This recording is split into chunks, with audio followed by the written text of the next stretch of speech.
Good evening, ladies and gentlemen. Please welcome Dr. David Thomas. Thank you very much.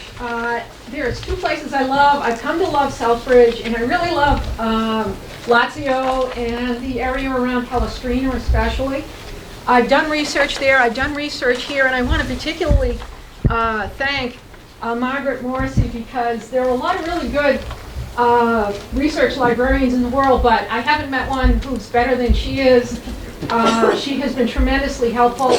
I've been working in archives for a few years on Palestrina and on what has happened there, but I've also been interested in the migration and the connection here. So this tries to look at both. What happened in Italy that caused people to migrate here, and then what happened once they got here and how they made an adjustment. So what I tried to do also is look on the web and find period postcards that are from the exact era. This is what downtown would have looked like if you arrived from Italy around 1910. So we're going to be looking at the economic opportunity here. And the photo here is of the Palestrina rail station, which was a small electric spur line, which many immigrants took when they left the city. That no longer exists. Unfortunately, the U.S.-British Allied bombing campaign did some real severe damage, and they no longer have rail contact. And I think one of the important issues when you look at migration is to talk about whether somebody's been pushed or pulled. And generally when you talk about that, you will find that there are attracting factors that draw people to a place like Massachusetts. Larry Lowenthal, who's here tonight, wrote a great book called Titanic Railroad that discussed the effort to build a railroad, an additional railroad line through Southbridge. And many Italians were recruited for that job. They started work in the early teens, but within a few years, that railroad project collapsed, the effort to bring the Grand Trunk through here. So the hiring of Italians for pick and shovel work drew some people here. And then in addition, the pull factor of the Harrington Cutlery, Hamilton Woolen, and most especially American Optical, which also called itself Wellsworth at one point. If you came here, it might be difficult to get here both by rail or by boat. We'll talk a bit about the transatlantic trip. What I want you to understand is there were a lot of good reasons to come to Southbridge in the early 19-teens, and that continued, particularly through Hamilton Woolen and American Optical, to attract people. What begins to be called chain migration. Once you've got some people here and settled, they write home. Sometimes migration historians call them the golden letters. It's the letter that somebody read and they said, oh my God, things are really great there and things are difficult here. Why not go? In other words, those golden letters are what attract people. The flip side of the push factors. This is a photo taken in a train station in Lazio in central Italy. The area we're talking about is really the band that runs from from east to west, right across the area where Rome is. Lazio and Abruzzo are the two key provinces there. So, push factors. What led people to leave Lazio? Overwhelmingly throughout Italy, there was a crash of farm prices and resulting poverty. The agricultural crisis hit everywhere, north, south, and central Italy. It tended to hit Lazio later than almost anywhere else in Italy. Lazio had a pretty good, stable economy. The city of Palestrina, which we'll look at in a few minutes, in particular had such a close connection with Rome that other things besides agriculture kept people fairly stable until you get to about the 1890s. Then about the turn of the century, things really take a slide, and Lazio is in as much trouble as the rest of Italy had already been for a couple of decades. Labor unrest crushed by violence. Reading Italian sources, over and over you come across accounts where people who had been landed who'd own property, who'd worked their own farms, simply couldn't survive, lose the farm, and end up being what they called day labor or contract labor. Everybody knows you want that steady income. You want to know that you've got the same job tomorrow. What happened is you've got agricultural labor that's going to be hired, and they'll say, well, we're planting things or we're harvesting, and you've got work for a couple of weeks at a low rate, and then you're out of work. So that creates problems. A newspaper sprang up in Lazio called La Difesa dei Contadini, the defense of the farmers. They were really in so much trouble. Not in Palestrina per se, but in the region, in suppressing this violence and this protest. 7 people were killed and a number were injured. So if you're in that area, you're beginning to feel as though you don't have a future.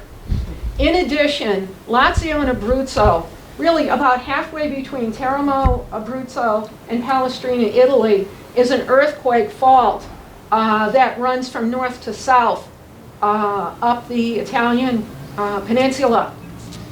Earthquakes in 1910, 1911, and then a 7.0 in 1915. You're starting to think that maybe it's time to move someplace else that's more secure.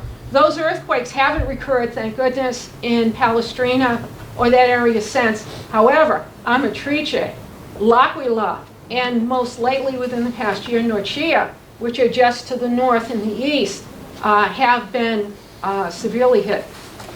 So, push factors: poverty, the feeling that you're never going to own your own farm, labor unrest, and insecurity. So, chain migration. How do people physically get here? This is the SS Canopic. Most of the people who left in 1913 from Palestrina left as a group. And it's quite interesting that a group of families got together, and then other farm workers joined with them and left. The Canopic was one of the key immigration ships. White Star Line is a British line owned today by Cunard. This is one of their ships. There was also the SS Guglielmo. I have crossed the Atlantic on the Queen Mary II, which is very luxurious. And when I was planning this trip as part of, I was on sabbatical, and I thought, I'll really have a great trip. I'll relive the immigrant experience of all of my grandparents leaving Italy. And my lawyer, we were dealing on a property sale, and he said, well, you're going to be loafing by the pool, drinking, having a drink, and this isn't going to be anything like the immigration experience. And we pulled out of Southampton and hit what they called the 3rd worst storm they'd ever hit. If you want to know about seasickness and walking around on a ship that seems like it's going nowhere, believe me, these ships are much smaller. My experience on a big ship with stabilizers and all kinds of nice luxury was very different from the person who sacrificed themselves to cross the ocean on this. Some people cross back and forth. One of my grandfathers made a number of trips before he brought the family over. But for many people, it was a one-way trip. They came here and they stayed here, and quite frankly, having been through that storm, I would have as well. Okay. Also, from Abruzzo, one of the first families to come was the Di Federico, and they seem to have come and been one of the first families here. So, the Palestrina connection. First migrants arrived in the early 1900s. The Familia, Camelloni, Ciprari, Antiposta, Coccia. Most of those names, the Ciprari and Bificchio's restaurant, are well known today. The Coccia are the premier hotel in the town today. Large extended families. Waves of immigration. Once people arrive in 1913 and 1914, you've got to remember that Europe is sliding into conflict in 1914. The political situation isn't in Italy, but it's not far from Italy. Italy won't enter the war until 1915, but it's going to be totally devastating. The region my grandparents are from in the Northeast was actually occupied by the Austrians and the Germans. And people up there had a very, very tough time, but Italians were very determined to fight for their country, and they fought on the Allied side in the First World War. So that is going to interrupt migration. 1916, 30 people were reported in the American Optical newsletter to have left working for AO. These young men joined the Italian army. Tony Verna was one of them. Mr. Verna had done a couple of years in the Italian military, went home to fight for his homeland, and tragically was killed there in a trench, I think by a grenade. At the time, it's interesting the way that AO described these people. AO wrote on the front page of their company newspaper that these 30 of our Southbridge men. They didn't say the way you sometimes see immigrants referred to in other places, you know, like one Italian immigrant or one, you know, Greek immigrant or whatever. They referred to them as our Southbridge men, and I think that's interesting. They were very concerned in that to say they hoped that they came back, but no word had been heard. They had only had the report of Verna's death. So, post-1918, the war is over. Then there becomes a drive. The Wilson administration was very concerned about immigrants in the United States. We had accepted so many foreign-born people, and in Massachusetts, the foreign-born population was some of the highest because industrialization in Massachusetts was very high. The federal government, the Department of the Interior, actually had an Americanization education wing at that time. And in 1919, 1920, they came to Massachusetts and sponsored a big conference. And what they were looking to do is enlist factories in educating in English and in citizenship or American values, however you want to put it, an Americanization program. And AO led the way by sending representatives to that, and that begins sort of another piece of the story. AO, largest optical factory in the world. They expanded to 3,000 workers in the 1920s. There's a really interesting interview that scholar Robert Brown was a school teacher here. He had a master's degree and he was working on a doctorate. He began interviewing people throughout the town, and he wrote a book called The New Englanders. In addition to that book, he archived some of the interviews he did with people at UMass Amherst, and Margaret Morrissey, I have to give her credit for locating those, which was a wonderful find. And I've been able to look at both his, the book he has, which are the memories of many of these people. And one of the people he interviewed, a man named, I believe it was Seaver Rice, said the day he was hired at AO, somebody turned to him and said, there's no depression at AO. And this is the depths of the 1930s. Well, there's a depression every place else, but there wasn't there. So I sort of tried to find an image of the factory as it would have looked if you were walking up to it in that time frame. So this is one of AO's things. You can see we have the main plant over here, and I believe this is Lensdale on the right. So 1919 and 1920, it's an effort to Americanize immigrant workers. But for AO, it was different. A lot of historians who've looked back at Americanization, that has sort of a taint on it that, like Henry Ford was trying to do, which was make people who were the ideal sort of mechanical workers. What they were doing was something different. So let's take a look. They were the first program statewide in an industry. Now, it's not fair to Hamilton Wool, not to mention that Hamilton Woolen was doing the exact same thing at the exact same time. And from reading through years of both shop newspapers, I get the feeling that they were sort of competing with each other for workers, but they were also doing a lot of good for immigrants, and especially Italians, in the town. In 1920, AO admitted in their newspaper that they fired 37 immigrants, and they wrote this with regret, because they did not understand technical English. And they pointed out in the article that they wrote that they felt bad for this, but unless somebody who came into an entry-level job could develop better English skills, they couldn't teach them the kind of technical knowledge you had to work at AO, because it wasn't a simple entry-level kind of work. Okay? So, what they did is, they attempted to rehire some of them and did, and they developed what they call Learn English Better. In other words, they're abandoning this whole Americanization federal government program, and they're developing their own. They hire 16 teachers. They set up, it says when they form it, twice a week in evenings. At one point, they were working 3 one-hour shifts all evening. They had 16 teachers, a principal of the faculty. It really begins to sound like they've got their own university in a way. And their school board was composed of immigrants, and they looked for people who were successful in taking these classes, who had accomplished some learning in English.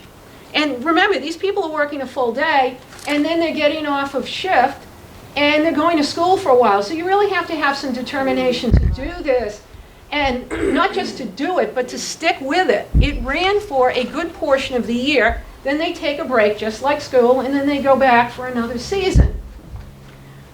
The head teacher was a woman named Margaret Butler, who made a number of presentations to the state at educational conferences about what they were doing at AO.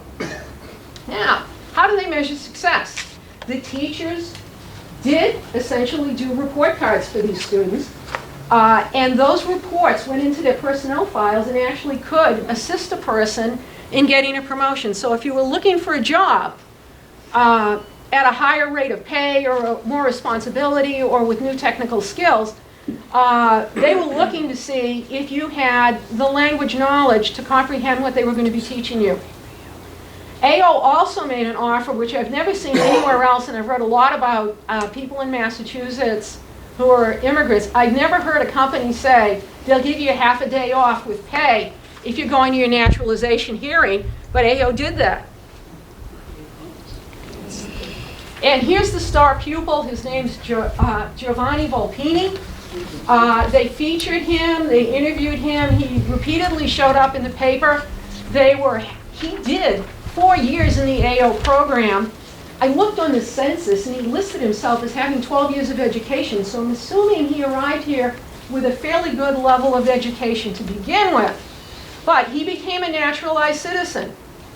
He was on the school board. He gave speeches to other Italians urging them to be part of this. He ultimately becomes a larger part of the community, involved in social events and various committees and things. And with some of these people, I sort of started looking at what were the graduation rates, because Southbridge's school committee published the names of all of their graduates. Somebody with the same last name as him, who I'm assuming are his children, showed up as having graduated high school. I mean, that's a real marker in the 1920s and 30s. Okay? So this could lead to promotion at AO. He eventually became a lens grinder, which is a highly skilled technical position. Hamilton Woolen, not to give them short shrift. I found one record. A person had visited Hamilton Woolen and wrote a letter back home and said, I visited Hamilton Woolen. They have 600 workers, all of them women. Now I know that they had many skilled weavers who were also mostly men. Weaving tended to be more traditionally in the 1800s a male occupation, it's sort of a guild kind of thing. But in 1920, almost in lockstep, what AO's doing, Hamilton was doing. The Hamiltonian was their shop paper, and it encouraged people to take English evening classes.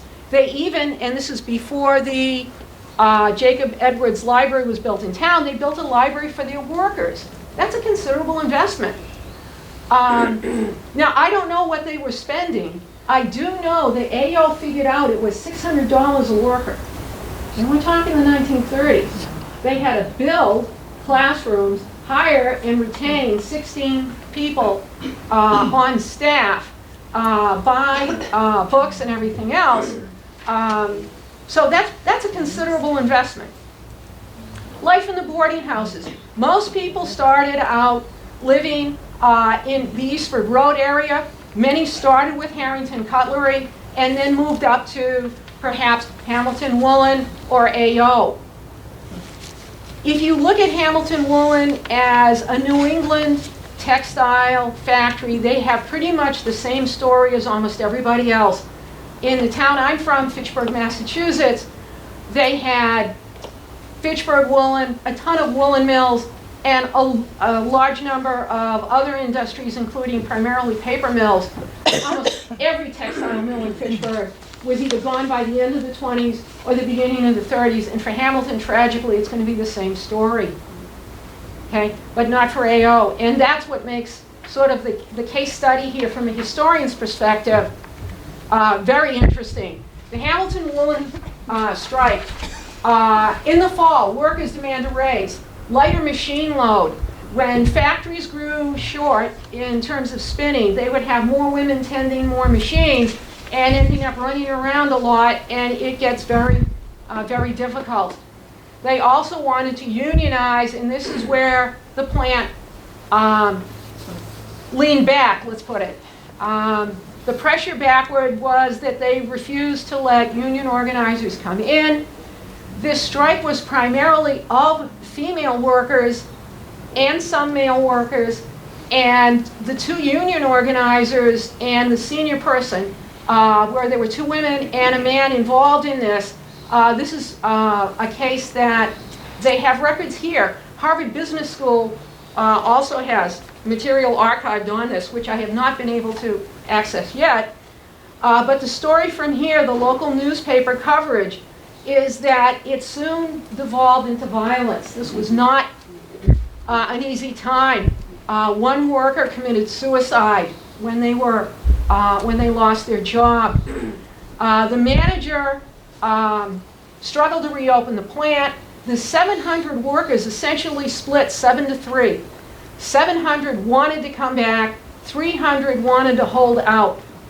And of course the fear is always when a place goes on strike that the company will decide they're not even going to bother to reopen. Hamilton announced they would reopen to use up the material that was in the building. And they estimated between 6 to 8 weeks were left. The stockholders then, during this time, have the time to think about what they're going to do. The manager, I'll give the guy credit, he was trying to get the plant back open, but the stockholders voted overwhelmingly. The number of shares was something like 26,500 shares in favor of selling the plant and liquidating the operation to something like 815. So, I mean, you know, there's no way you're gonna move that vote.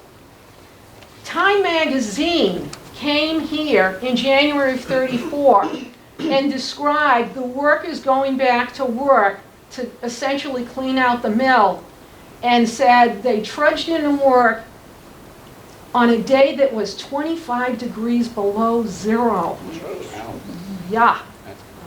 But then you think, when they lose their job, no income in the middle of January in New England. Time magazine wrote at the end of their article, a fifth of Southbridge workers went to bed at night with no hope but the dole. So for Hamilton, unfortunately, very much like the rest of America in the Depression. Now, let's see if we can take a look at where those education programs went, because AO started this. They were also interested in educating youth. They established an in-house training program for teenagers based on the trade school model, which is basically a week in technical education, a week in the school for conventional academics. This shifted to the Southbridge school system. The town built the Cole Trade School. There was also Dunmary Wells High School, and we're going to take a look at some of those numbers in a minute. But the 1 week in the school, 1 week in the factory, when the town, in its school committee reports, wrote about this, they talked about they weren't training these people specifically to work in one of those factories, that they were looking to build and educate a person who was ready for a career doing technical work. They were quickly graduating Italians as well as other immigrant names, people who were going to A.O. Harrington and elsewhere. One of the things I've been trying and sort of struggling with is exactly what percentage of the Italian community managed to complete their high school education. And in the school committee reports, my calculation is, looking at last names and calculating who's Italian and who isn't, it's roughly between 8 and 10% of Southbridge's high school graduating class were Italians. And that's pretty good. If some of you have picked up those bibliographies, when I did this presentation, half in Italian and half in English, last summer in Rome, the number one thing that I was asked about when we were done was, were those educational figures, can you quantify that? And one of the scholars who was there had studied Italian Americans in New York City and said not only were their numbers dismal in the 30s and 40s, but in the 60s and 70s. Okay? That idea that you pulled your kids out at 14 or 15 and they went to work in the mills, because that's exactly what happened to my father. You know, you went to work in a mill to help support the family. In his case, his father was very ill and quickly died, and he ended up supporting brothers, sisters, and his mother. So those kind of hardships will cause a person to pull out. But in Southbridge, there's at least a chance for people. And some of those graduating Italians, they broke it down by general, business, and college track. There's a number of them that were in college track as well. I mean, you're planning for something bigger if you're doing that. So, building an Italian community in Southbridge. Hooray for the Italian Club. There aren't a lot of them elsewhere in Massachusetts that have survived. The story of the Italian Club, you all, I'm sure, know it much better than I have, and probably most of your families have lived it. But the story, as I understand it, is they wanted an Italian church. We'll lay the blame at Bishop Thomas Michael O'Leary's door in Springfield, because according to Laura Camiloni's account, a group of the men from the town went there, met with the bishop, and were refused. I wrote to the diocese office, but I haven't got a response yet. I'm hoping I'll get a letter that's interesting, but we'll see. The Italian Citizens Club. There was an Italian-American Citizens Club in Leominster that kept fabulous records. And they counted how many people had been naturalized and this and that. Italian-American Citizens Clubs are, by and large, almost everywhere today forgotten. I found, the only thing I've been able to find about this in town was a photograph, and it's a group of over 100 people. So it was a substantial club. Of course, as that first generation became naturalized, these clubs just simply faded away because they had outlived their existence. In Leominster, what they did in their closing years is, after they'd gotten most of the older generation naturalized, they were waiting for the younger generation that came back from World War II, and they said, they're very clear, we're going to get these guys civil service jobs, police, fire, those kind of steady occupations that people look for. And they were quite successful in Leominster with that as a strategy. Sons of Italy Lodge. This reflects a community that's cohesive, that has a higher income. If you look at some of the census records and you see people, and they talk about how many weeks these people are working, people who were in these neighborhoods, you can sort of go down the streets and see, you know, some people have got 52 weeks, 46 weeks of employment. And if you compare jobs, most of the people at AO, and to a lesser extent Harrington, had pretty high incomes compared to some of their neighbors. There was security at AO. If you read the shop newspaper in those days, they were talking about rehearsing a defense of the factory. And you know, when I first read it, I was like, gee, you know, it's never going to come here. That wasn't really something they ever had to really worry about. Then I thought, really, they're a key war industry supplier. Why wouldn't they have been a target if, heaven forbid, it had ever gotten to that? civil defense, air raid wardens. They actually had drills. They gave a group of people bags of flour, and they challenged them to get past the security and to hit the factory walls with bags of flour. It sounds kind of crazy, but it's a war industry. They're doing, in some cases, Dr. Tillier was doing top secret work. Some things, he was interviewed in 1951. Edgar Tillier was one of their key research people. He invented a lot of the things that made AO eyeglasses and goggles and defense material what it was. This place would have been considered a pivotal war industry, just as we were targeting places like Schweinfurt in Germany during the war. If the Nazis had ever gotten here, this would have been a place that was targeted. Coal and gasoline shortages, coal for heating houses, gasoline for cars. It was considered patriotic to walk to work. Now, for Italian Americans, what was called the Smith Act, or more conventionally, the Alien Registration Act. If you hadn't been naturalized, you were always an alien. But once the war gets started, you get a new category. You're an enemy alien. My mother's two parents were naturalized very early in the game. My grandfather's four sons appeared in the local newspaper as the four brothers who volunteered for the war effort. Three of them were accepted. The other guy had a bad back. And I don't know how he didn't get through the medical at that time, but he didn't. On the other side of the family, both of my father's parents were enemy aliens. And my dad did, my dad's father actually did carry one of those cards. You were under a curfew. You couldn't own a radio that got foreign broadcasts. You couldn't fly in a plane. You had to notify the local authorities if you were leaving town. This was something that people don't like to talk about, and it was extraordinarily painful. And that enemy alien status ended with two things. A speech by FDR in October of '42 near the Columbus Day holiday, and then he sent the Secretary of the Treasury, Biddle, out to make a national speech on the same subject. The Italians lost that enemy alien status then. Okay, we're going to play who can figure out who these two people are. One of them you can guess, I'm pretty sure. The other guy is almost impossible to guess. But they're both wearing AO sunglasses, okay? So these are the really cool aviator shades that everybody wanted. Okay, the guy on the right is the one you might have a chance of figuring. Eisenhower. Very good. I like okay. Ike. I like Ike. Okay, this is Ike. This is General Mark Clark. Okay? And he also has a connection to Palestrina. Not because he was born there, but he was the guy that led Operation Torch, fighting their way up to get Rome in June of '44.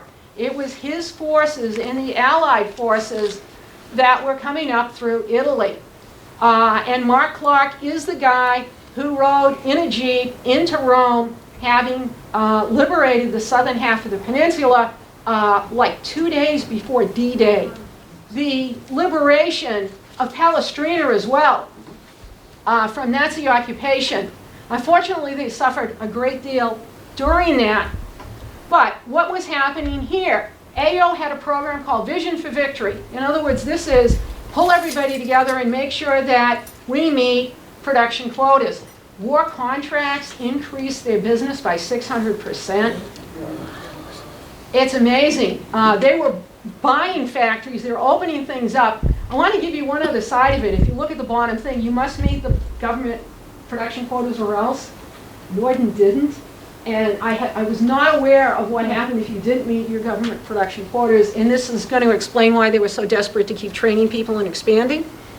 If you don't meet your production quotas and you're on a government contract, they can give your patented material to another factory, or they also have the option during the Second World War of taking over your factory and putting in their own government administrators. The United States Navy was down at AO a number of times. They were producing lenses for submarine periscopes. Dr. Tillier would not describe this until many years later, but the Manhattan Project was, of course, producing a nuclear bomb. At some point, they had to mix some kind of highly corrosive chemicals, but they had to be able to monitor it through a glass lens. And he invented some type of chemical process by which AO produced a glass window that they could use in the Manhattan Project. Okay, it's not the bomb, but you wouldn't have had the bomb if they couldn't have done that. Oh, the goggles, aviator goggles. He even did something, this is really interesting. They wrote to Tillier and they said, pilots suddenly with some new design of a plane can't look through the window and they can't figure out what's going on. They knew something was wrong. And Tillier studied the whole problem and he said, it's acting like a lens. But if you make these adjustments in its shape, pilots will be able to see through this new type of, I guess it was some type of Lexan or something. In any case, they're doing all kinds of really important stuff. 15% of the United States military overseas needed eyeglasses, corrective lenses. They created mobile field equipment that they could actually do essentially out in the field almost anywhere around the world. They could fit people for glasses and they could produce the glasses. And if you think about what's the volume you need to produce for 15% of the United States military in the Second World War, it's amazing. Tragically, 32 gold stars. 3,264 workers in the military. Okay, even though they're doing war work, lots of their workers are in the military. So, AO wartime labor shortage, and I want to connect this with what we're thinking about is that second generation. This is a photograph of high schoolers going in the front door. What did they do to replace those 3,264 workers and expand their production? They rehired people who were retired, and they did all of these wonderful stories. They'll say that this person retired 3 years ago, but his grandson is in the war, and he's patriotically come back to do this work. Women in war production, women who had never been trained for the type of grinding and technical jobs, some of which were very dirty and very difficult to do, did women in war production jobs. Salesmen, full day in the office, 3-hour night shift in the factory. Afternoon jobs for high schoolers. This is the thing that caught my attention. If you're talking about people who need income and who want to work but would drop out of school, if you might be able to get by and continue in school if you've got an afternoon job. And I think this is one of the reasons why the graduation rates here in the 40s were substantially different from elsewhere and much, much better. So, second generation Italians could work and finish school. So, Italians in the United States. The typical pattern of Italian-American families is remove children from school at about 14, sometimes 15 years to support the family. Why particularly then? Well, number one, in Massachusetts, you couldn't pull a kid out of school before that time, but also about 7 or 8 years of schooling in Italy was considered pretty much a full education in the early half of the 20th century. Southbridge, AO youth, working afternoons, remaining in school. Others were in the trade school. When you were in the trade school, you also got paid for the work you did. Now, at least that's my understanding. High school completion rates, about 8 to 10% of all high school completers in Southbridge were Italians. So, what's the result? The bottom line is, because of all of this, the war work and the program that had encouraged people at the very start to go for naturalization and learn technical English, is better educational opportunity and higher incomes for Italian Americans. Now, I want to connect this, and we'll stop for some questions, but I've also got some images of Palestrina I want to get to. So, what's happening back home? If you look, this is a fantastic photo taken by Francesco Coccia of Palestrina.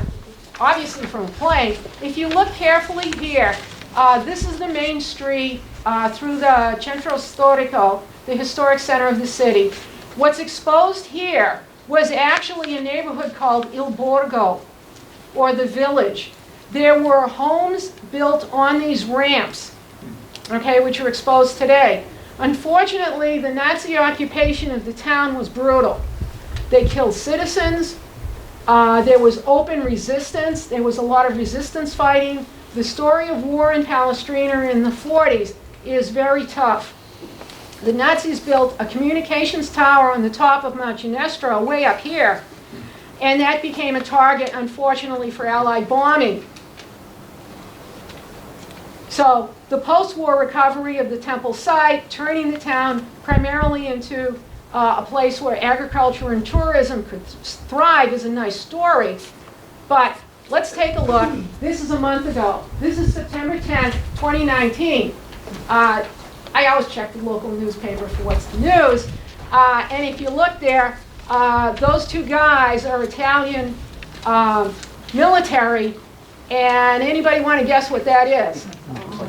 It's a 250-pound, probably a piece of American ordnance, high explosives, being hauled out right on Via Prenestina. As best I can calculate it, the construction project that was going on across the street from Befficchio's last year is probably where they discovered this. Because I walked through the construction project and I actually took a photograph. I've never seen farmland that was 4 feet deep, topsoil. I mean, their topsoil is incredible in their country. They had cut the thing open, they were pouring some foundations. Evidently, just recently, that's what they discovered there. They had to evacuate 4,000 people for an afternoon to haul that thing out and disarm it. So I want to stop here and let you ask any questions about this, but then if anybody would like to stay for a couple of minutes, I've got a picture show of the town as well. So, oh, and a plug for Fitchburg State. We have a Center for Italian Culture. If you have children or relatives interested in Italian studies, we have an Italian studies minor. We do history. I do Italian American and modern Italian history. We have language specialists. We have study abroad in Verona. In 2009, I took a group out there. We spent the summer there. It was fabulous. They have other programs in that area. Alpha, adult learners in the Fitchburg area courses. For persons, particularly retirees who have some time in the afternoon, most of the courses run like 2:30 to 4 o'clock. I'm teaching one right now on the Vietnam War, but when I teach Italian American history in the spring, I teach an alpha course that goes along with it. A word to the wise, you don't have to take an exam, you don't have to do the map test, or write a research paper. Okay. But you know, it's fun, you get to look at the slides without having to do the heavy lifting. The university also has archives, and we are actively collecting Italian American immigrant letters and other materials. We've done oral histories, etc. So that's, and sources. Robert Brown, The New Englanders. There's a copy of this in the library, as well as Larry Lowenthal's Titanic Railroad. From my own research, Beauclerk is one of the only sources in English about rural Italy and the agricultural conditions in Lazio. Cavello is about the Italian school child. De Stasi, if you're interested in the Smith Act and World War II for Italians as enemy aliens, the title is Una Storia Segreta, but it is in English, so don't let that scare you off, although most of you could probably read it better than I could if it was. Anyway, thank you so much, and I'm happy to answer any questions I can. So please feel free to ask. I just want to make a comment about that enemy alien. Oh, yes. My parents experienced that. I always asked my mother why they never taught me Italian, because my older sister and brother spoke it well. Yeah. And I'd ask her, why didn't you teach me? And she said, oh, it was more important for your father to learn English. And I always bought that.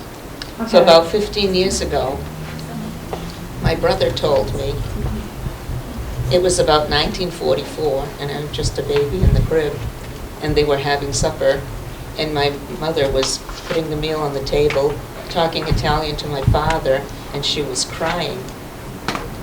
and they were talking very softly. And so then after the dinner, my brother asked my sister, who was older, "Why is Mom crying?"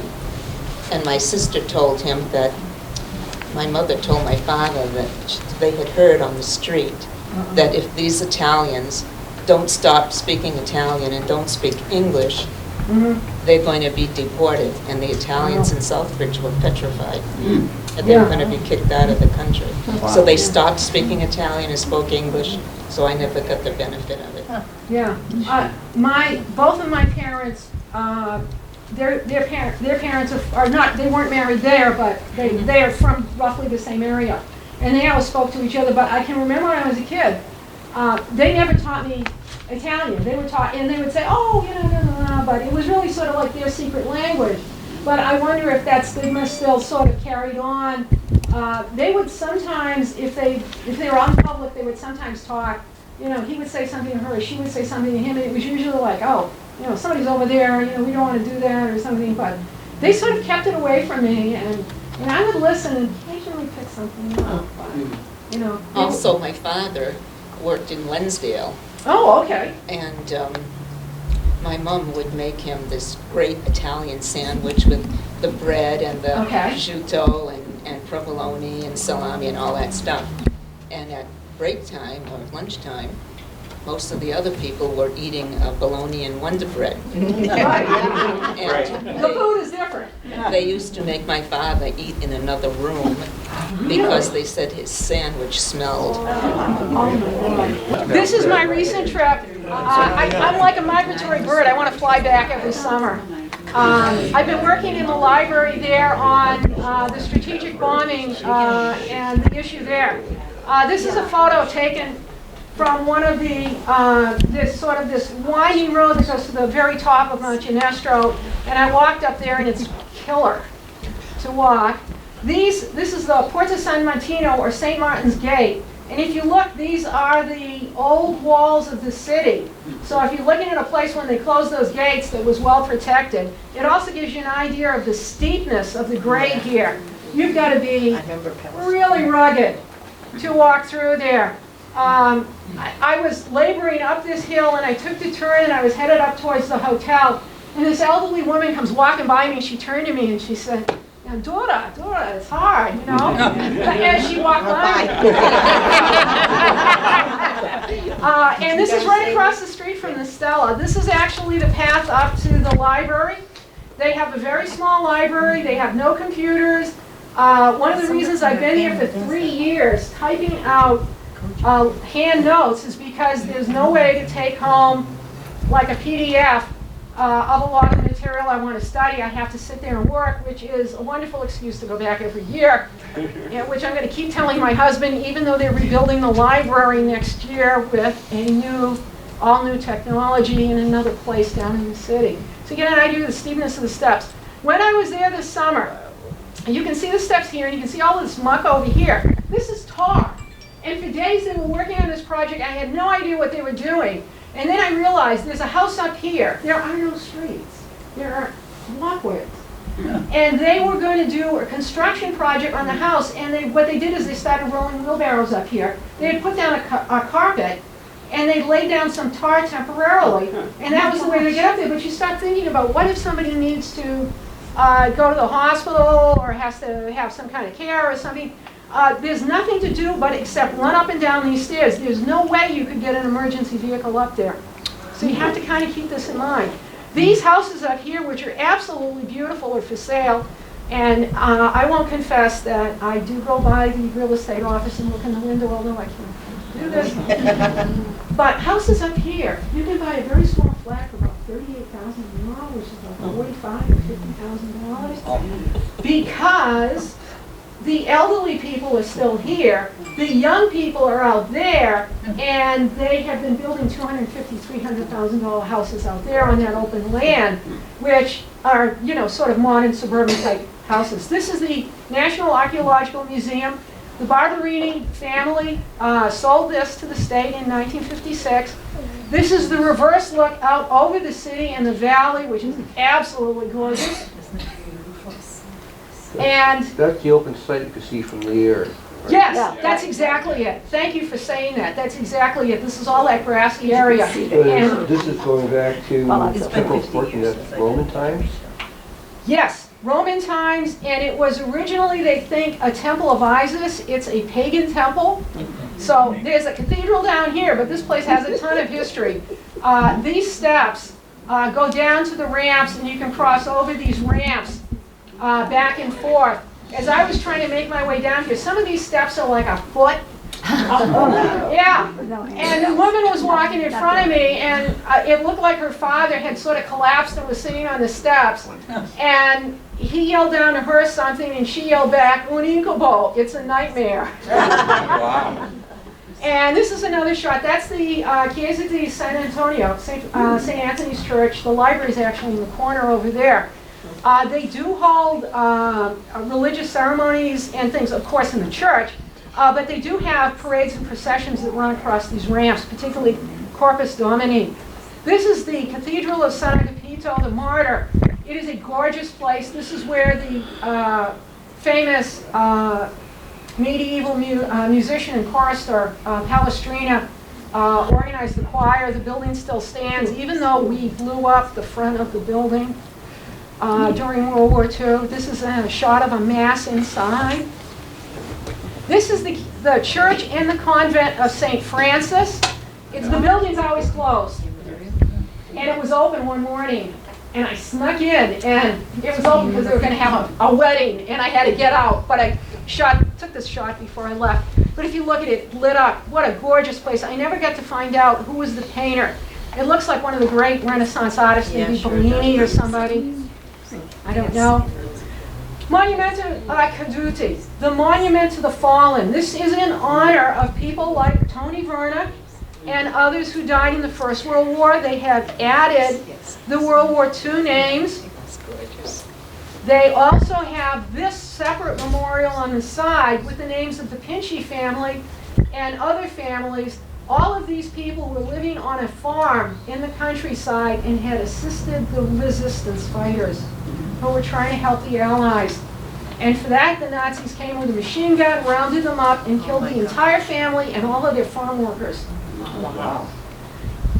A year ago, in the summer, they did Memoria della Vittime Civile, a memorial to the victims. What they did is they had a group of actors come from Rome, and each person dressed up to match a photograph, and they had one person in a different part all around the town. And what they did is they rang the church bell once. You heard ding, and you had a little map, and you went to the first place. And the person came out, lit a candle, and spoke, and said, you know, I'm Mrs. Pinchi's son. I want to be a barber. These are the things I love to sing. And they talked, and they described the real person. And then at the end of 15 minutes, they reached, and they quenched the candle to symbolize that they died. Wow. And the bell rang, and you went from another place. I have never seen anything as moving as that. That's amazing. This is another memorial. This is in a very small chapel on the top of the city. At the first week of June, they have a memorial here, and it says, under the aerial fire on the attack of June 1st, 1944, 52 victims, the sadness of the parents, etc., and they've got a photo of each person and the names. An Allied bomb landed directly on the top of a small building. These people had taken shelter in the cellar. Everybody in that neighborhood died. This is an image that's at the Convent of San Francesco in a little, it's on the outside of the building and a little on the side of the parking lot. This is another plaque down in the Borgo in memory of the 91 victims of the bombardment in January 22nd, 1944. The communal administration and for the war, etc., argues for the multiplication and the construction of peace. This is something that was put up on a poster this summer. And if you look very carefully, you'll see the word Valmontone, which is a neighboring town. This is, in fact, an American map taken, it's an aerial photo taken to measure the war damage when a group of planes piloted by 38 Americans went out to hit Valmontone because there were reports that the Nazis who were fleeing from Monte Cassino had stopped in Valmontone. You will also notice that the words Valmontone are crossed out because the crew reported that they'd successfully destroyed Valmontone. And when the experts back at the command headquarters looked at the map, they realized that it wasn't Valmontone, it was Palestrina. That attack at the top was this result. They crossed the line out.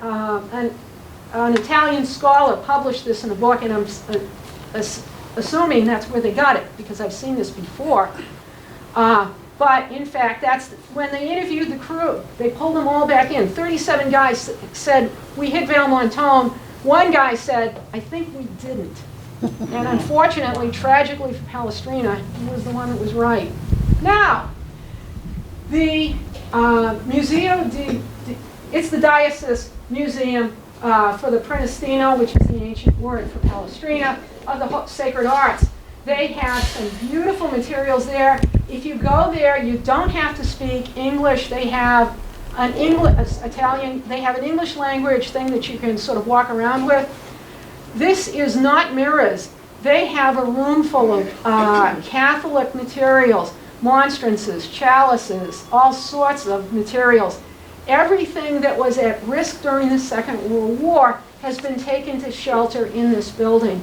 They are very reluctant to let people in. However, the Ciprari were kind enough to arrange, and when I walked up the next day and knocked on the door, the guy opened the door and said, Teresa. And I was like, nice. I hadn't introduced myself, but this is very nice. This is Pope John Paul II's 1983 visit. They have 2 entire rooms to deal with the Pope and various popes' visits to the area. It is only 23 miles outside of Rome. It's a beautiful place to go.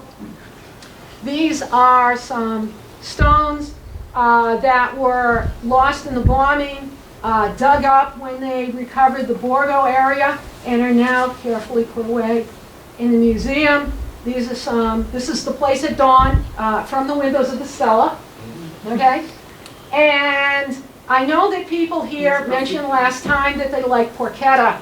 This is the biggest porchetta I've ever seen in my life. If you're in Palestrina and you go to the Stella, the corner of the building is this guy's butcher shop, Dante Cilia. They do porchetta catering. I don't think they'll deliver this far, and I'm sure that you can do fine by yourself. However, I walked out a couple mornings after I took this shot, and as you can see, the store was shuttered. And this was hanging, and you're probably not going to be able to figure out what that is, but that is the head of a wild boar. Oh. So I'm assuming that he got lucky when he went hunting. I would not go anywhere near a wild boar. Those things are extraordinarily big and dangerous.